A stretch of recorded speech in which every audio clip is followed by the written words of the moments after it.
Seyyidina Muhammedin ve ala alihi ve sahbihi ecma'in. Sizleri buraya çıkaran Rabbimize ne kadar hamd etseniz, şükretseniz azdır. Elhamdülillah çıktınız. Allah'ım inşallah buradan Medine-i Münevvere'ye de geçeceğiz. Geçmemizi nasip eylesin. Efendimiz'e salat selam yanı başında, kabrinin başında da getirmeyi bizlere nasip eylesin. Yapmış olduğumuz tavaflarımızı, umrelerimizi Rabbim dergâh-ı uluhiyetinde kabullerinin en güzeline makbul eylesin. Efendim burası Peygamber Efendimizin inzivaya çekilmiş olduğu yerdir. Peygamber aleyhissalatu vesselam burada Mekke'deki yapılan zulümlere, kız çocukların dili dili toprağa gömülmesine, cahiliye devrine, putlara tapılmasına çok hüzünleniyordu, çok kederleniyordu ve sıkıntısından Mekke'den, Kabe'nin olduğu bölgeden kendini inzivaya çekmek için yüksek olan bir yere, işte bu dağın kovuğuna kendini atıyordu. Efendimiz Aleyhisselatü Vesselam buraya geldiğinden mütevellit kendini rahatlatıyordu. Rabbine olan zikrini eda ediyordu. Ve burada cahiliye devrinden uzaklaşmak için buraya geliyordu.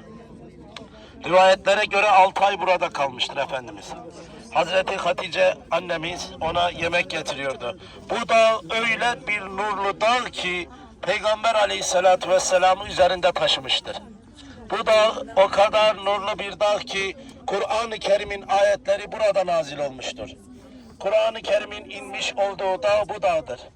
İlk okunan gelen ayetler ise İkra, Bismi Rabbikellezi halak, halakal insane min alak ila ahiril ayet devamı var. Burada Kur'an-ı Kerim nazil olmuştur ve Cebrail aleyhisselam bu dağa gelerek Peygamberimizin peygamberliğini müjdelemiştir. Ne kadar büyük olay varsa burada gerçekleşmiştir.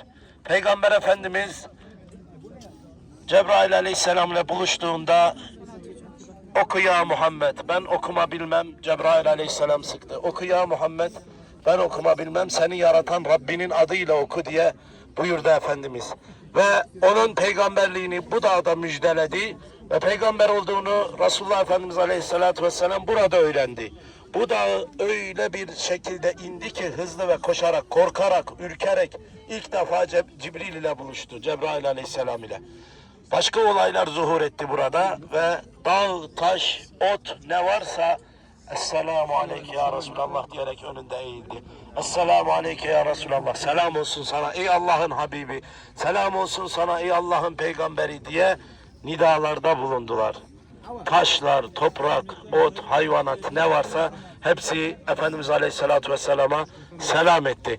Ve şimdi sizler de o Nur Dağı, Hira mağarasının zirvesindesiniz.